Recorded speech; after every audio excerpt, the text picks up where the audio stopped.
Hey everyone, Nigel and Luke here, and welcome to another edition of Crimes of the Week International.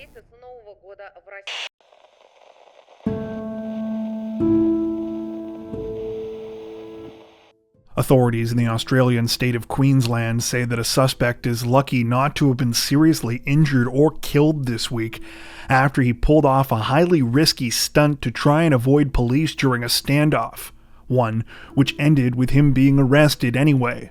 According to reports, the incident took place one night this week when the suspect, identified only as a 29-year-old man, allegedly broke into a rental car business in the Gold Coast suburb of Surfers Paradise. After smashing a window and injuring his leg in the process, the suspect reportedly fled the scene, taking a lockbox full of keys with him. At least one person witnessed the break-in, prompting them to contact police.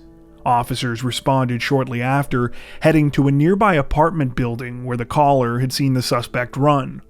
Once inside the building, the 29-year-old reportedly limped his way to the third floor, where he tried to hide in one of several units there that was still under construction. Unfortunately for the suspect, officers weren't far behind him. However, when he realized this, rather than coming quietly, he decided to try and pull off a desperate and risky maneuver instead. Running for the apartment's balcony, the 29-year-old reportedly leapt up and over its railing before swinging down onto the balcony of another unit below. All of this reportedly happened in full view of terrified onlookers. After miraculously landing safely with his already injured leg, the suspect made his way inside the second-floor unit, which, unlike the last one, had been completed and moved into. Thankfully, no one was there at the time, though much to the dismay of the homeowners, their place would still be ransacked. The 29-year-old reportedly helped himself to a pair of shoes, some milk, and a popsicle before pushing the entire refrigerator in front of the entrance door to try and prevent police from getting inside. For more than an hour, officers tried to negotiate with the suspect before progress was finally made and he was arrested. Apparently, the situation was aided by the apartment building's owner, who blasted Justin Bieber songs at full blast through the complex's speaker system, possibly prompting the 29-year-old's surrender. The man was taken to a local hospital to be treated for minor injuries following the incident and now remains in custody. At the time of this recording, formal charges have not been announced, though police say they plan to slap the 29-year-old with at least half a dozen offenses.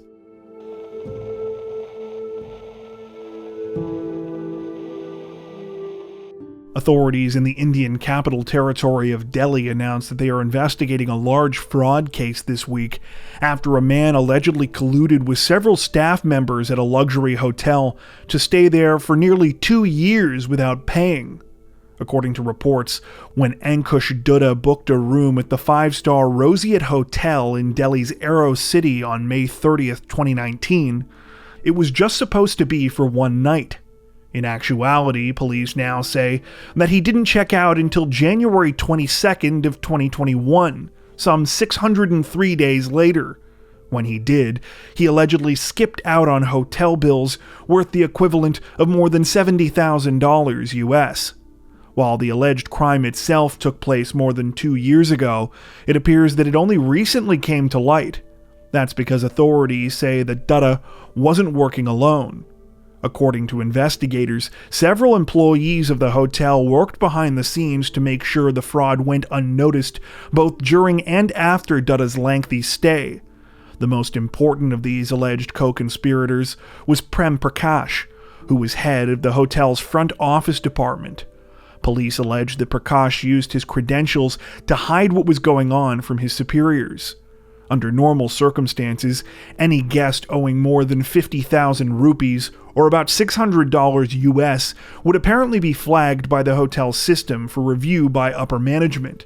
However, Prakash was allegedly able to use his access to pull off a number of creative maneuvers to keep the fraud going, most of which reportedly included forging records and transferring balances to other bills and rooms.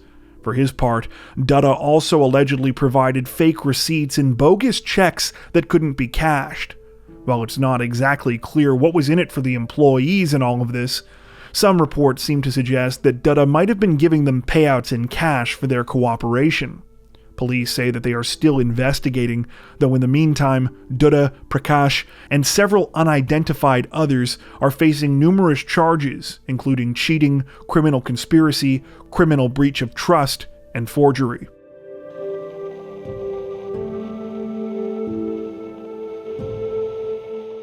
Authorities in the Moldovan capital of Chișinău say that 3 people are dead, including the gunman, following a terrifying shooting at the country's largest airport.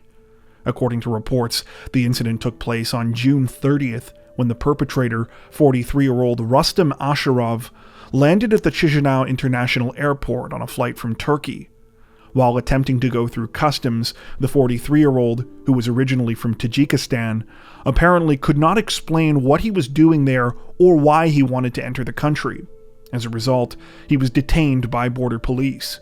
However, as Asharov was being walked to a special security area of the airport, he reportedly lunged for one of the officers, managing to grab their gun. He then opened fire, hitting a border police officer and an airport security official. Sadly, both victims died of their injuries. At least one other person was wounded before Asharov was finally taken down. As a result of the attack, the entire airport had to be evacuated, and all inbound and outbound flights were temporarily grounded. On July 3rd, the country's president announced that Asharov had also died from injuries sustained during the attack. It was later reported that the 43-year-old was under investigation in his home country, and that his goal had apparently been to go into hiding. At the time of this recording, it remains unclear what Asharov was being investigated for.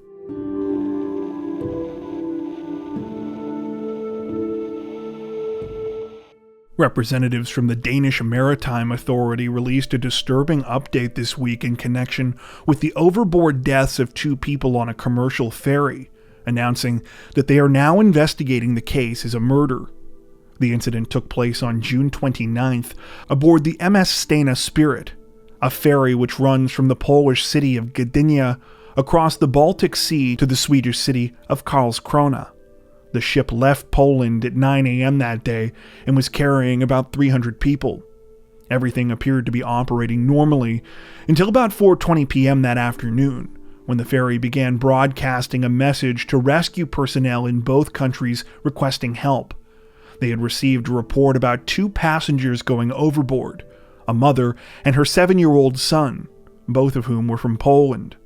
A search of the ship had confirmed that their belongings were there, but they were not. After 59 minutes, a rescue helicopter was able to locate the mother and pull her up from the water. Minutes later, the 7-year-old was recovered in a similar fashion. They were rushed to a hospital in Sweden, though sadly, both were pronounced dead. Neither has been officially identified, though some reports state that the mother's name was Paulina and the boy's name was Lech. In the immediate aftermath of the awful tragedy, it was reported that the situation had been a tragic accident, that Lech had somehow fallen overboard, and that Paulina had jumped 65 feet down into the icy water in an attempt to rescue him. However, authorities say that they no longer believe this was the case. Since the ferry was sailing under the Danish flag at the time of the incident, the investigation was handed over to the Danish Maritime Authority. They say that they are now treating the situation as a homicide. According to officials, the railings of the ship were quite high, making the prospect of someone accidentally falling overboard unlikely. CCTV footage recovered from the scene also apparently does not match this version of events. While authorities have so far refused to comment on what exactly they think happened, multiple reports we came across allege that the 7-year-old boy was deliberately thrown off the ship by his mother before she jumped herself. These reports further state that the boy was in a wheelchair and may have suffered a disability, and that his mother was a single parent. However, this has not been confirmed, and at the time of this recording, the investigation continues.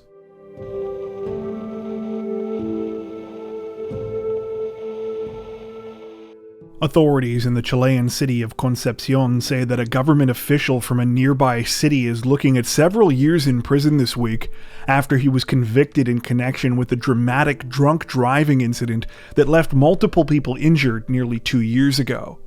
According to reports, the situation unfolded on the night of September 3rd, 2021, when the man in question, Rodrigo Sutter, got behind the wheel of his truck after a night of heavy drinking. Sutter, who is a city councilor for the adjacent city of San Pedro de la Paz, apparently managed to hold it together long enough to get onto the Yacolen Bridge, which connects the two cities, although it was here that things quickly took a turn for the worse.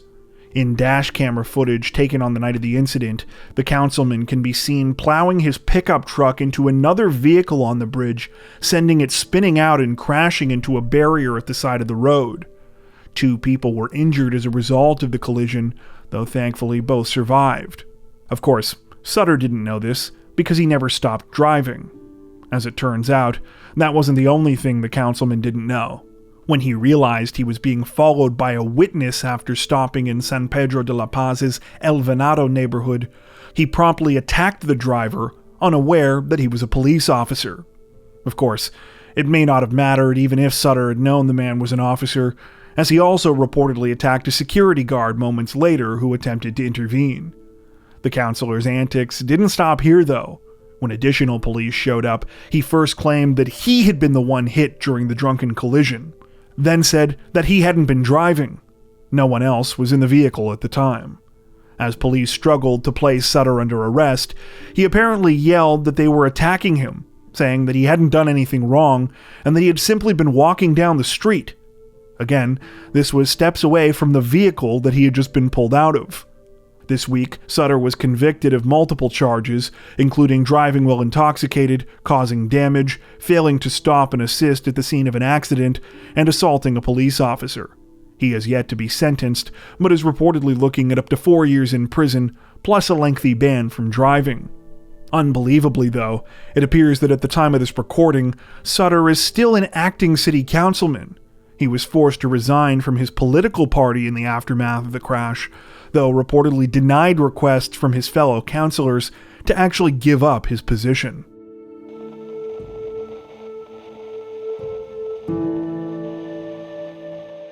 Authorities in the English county of West Sussex say that a 43-year-old man has been arrested and charged this week following a brazen attempted burglary using a piece of construction equipment. According to reports, the incident began at around 2:15 a.m. on July 4th, when police in the village of Barnham received a call about a JCB crane which had been stolen from a local construction site. Officers were sent to investigate, only to realize that the suspect, identified only as a 43-year-old man, had driven the stolen piece of equipment to a nearby co-op grocery store where he was ramming his way through the front. Police say the man was planning to make off with an ATM inside the business. It was sort of like a highly illegal real-life crane game.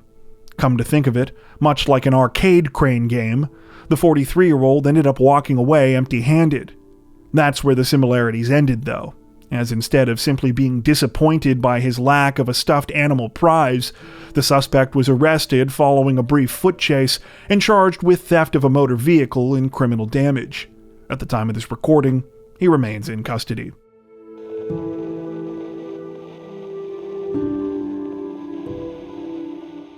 Authorities in the Thai capital of Bangkok say that they have made 2 arrests in connection with a truly horrific murder case this week, after a couple were accused of killing and concealing the remains of a 12-year-old girl in their care. According to reports, the incident began sometime on July 4th when police were called to a 2-story townhouse in Bangkok's Bangkok district. The caller was a woman who said that something horrible had happened at the property, which was being used as the headquarters of an online retail packing service. When officers arrived, the woman, identified only by the name Apenya, led them to a 200-liter blue barrel. The barrel, which was normally used to store ice, was instead apparently filled with a mixture of soil and concrete. Upon breaking the barrel open, investigators made a truly awful discovery.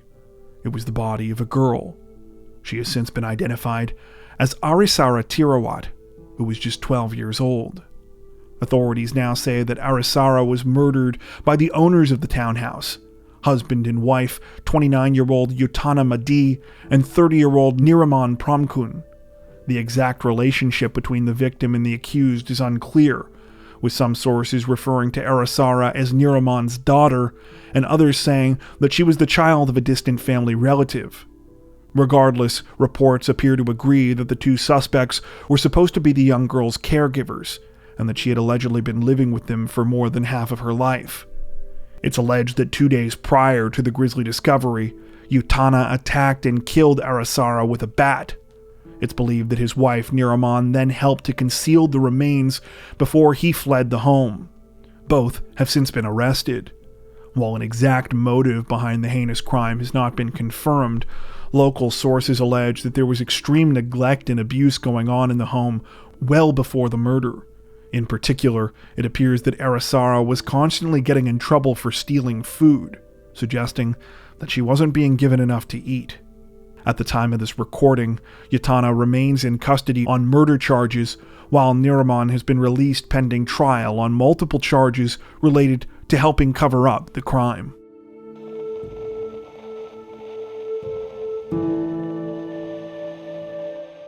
Representatives from Brazil's civil police say that the case of a suspected killer got even more disturbing this week when, after being taken into custody, he gave a chilling confession, suggesting he was responsible for far more than investigators had initially thought.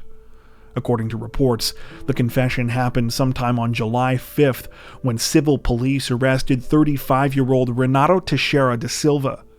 They had been trying to capture the 35-year-old since December of last year, when the body of a man was found in a house he had been renting in the São Paulo suburb of São Bernardo de Campo.